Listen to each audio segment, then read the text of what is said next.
Halo semuanya, dalam video ini kami, Laitia, Khalifah, Janaka, dan Ken akan membahas tentang bagaimana kolonialisme Belanda dan Inggris membawa perubahan besar dalam sistem politik Indonesia. Perubahan ini tidak hanya mengubah struktur pemerintahan, tetapi juga mempengaruhi peran bupati, raja, dan organisasi politik yang ada saat itu. Sikat. Agar lebih mudah dipahami, kami akan membahas pengaruh kolonial secara bertahap, mulai dari reformasi jabatan bupati, sentralisasi kekuasaan di Jawa, intervensi terhadap kerajaan, kebijakan Pax Nirlandika, hingga lahirnya lembaga politik seperti Dewan Rakyat. Kita mulai dari perubahan jabatan bupati. Pada masa sebelum kolonial, seorang bupati memegang jabatan yang bersifat turun-menurun dan memiliki kedudukan penting dalam masyarakat.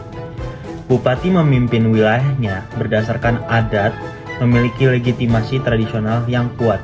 Namun, saat Dandas dan Raffles berkuasa, mereka mengubah peran bupati secara drastis. Bupati dijadikan sebagai pegawai negeri yang digaji, bukan lagi pemimpin adat yang mandiri. Dengan digaji kolonial, bupati berubah menjadi bagian dari struktur kekuasaan Belanda. Nah iya, perubahan ini membuat bupati tidak lagi mewakili rakyat atau adat istiadat, melainkan bekerja untuk kepentingan pemerintahan kolonial. Nah, selanjutnya kami akan membahas bagaimana Jawa dijadikan pusat kekuasaan.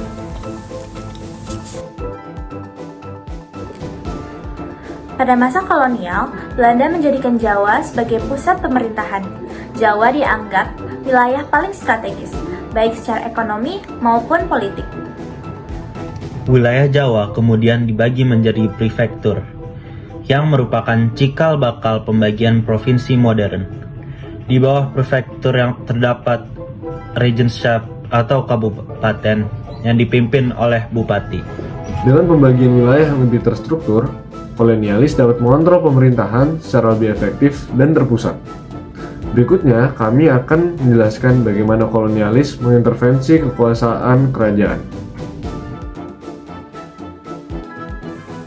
Iya, selain mengatur wilayah administratif, kolonialis juga masuk langsung ke urusan kerajaan. Nah, mereka mengendalikan pergantian raja, menentukan siapa berhak untuk menaiki tahta, bahkan menghapus kekuasaan politik dari beberapa kerajaan. Raja dan elite kerajaan yang sebelumnya memiliki otoritas besar, kini harus tunduk pada aturan kolonial. Setiap kebijakan yang dikeluarkan raja seringkali harus mendapat persetujuan Belanda.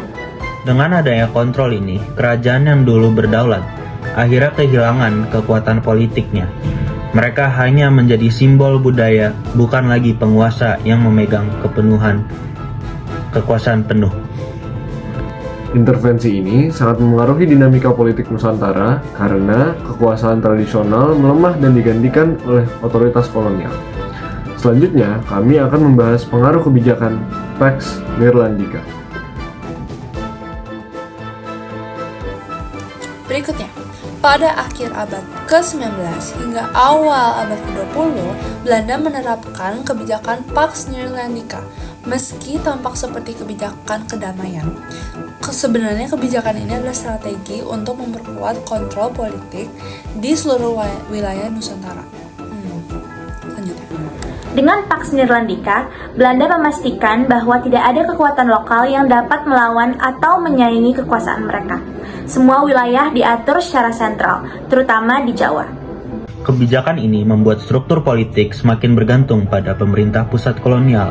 Raja, bupati, dan pemimpin lokal lainnya semakin tidak punya ruang untuk berpolitik. Pax Nirlandika juga memperkuat sistem administratif yang terus berlanjut hingga masa modern.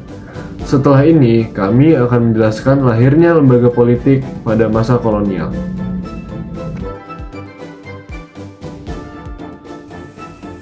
Salah satu pengaruh kolonial yang cukup besar dalam sistem politik itu ke Indonesia adalah pendirian Dewan Rakyat atau Volksraad pada tahun 1918. Volksraad memang tidak memberi kekuasaan penuh kepada rakyat Indonesia. Tetapi ini adalah langkah awal menuju sistem politik modern. Untuk pertama kalinya, ada lembaga yang berfungsi sebagai cikal bakal parlemen. Melalui Volksraad, masyarakat pribumi mulai belajar mengemukakan pendapat, mengawasi pemerintahan, dan terlibat dalam proses politik walau masih sangat terbatas. Inilah fondasi awal terbentuknya sistem perwakilan modern di Indonesia yang berkembang setelah kemerdekaan. Dari seluruh pembahasan ini bisa kita simpulkan bahwa kolonialisme membawa perubahan besar dalam sistem politik Indonesia kan. Terus apa lagi? Mulai dari perubahan jabatan bupati, sentralisasi pemerintahan di Jawa, intervensi terhadap kerajaan, hingga lahirnya lembaga politik modern. Meskipun banyak perubahan dilakukan untuk kepentingan kolonial, beberapa struktur politik yang diperkenalkan pada masa itu menjadi dasar bagi pemerintahan Indonesia setelah mereka. Demikian penjelasan dari kami, semoga video ini dapat membantu kalian memahami bagaimana kolonialisme membentuk sistem politik Indonesia. Terima kasih telah menonton.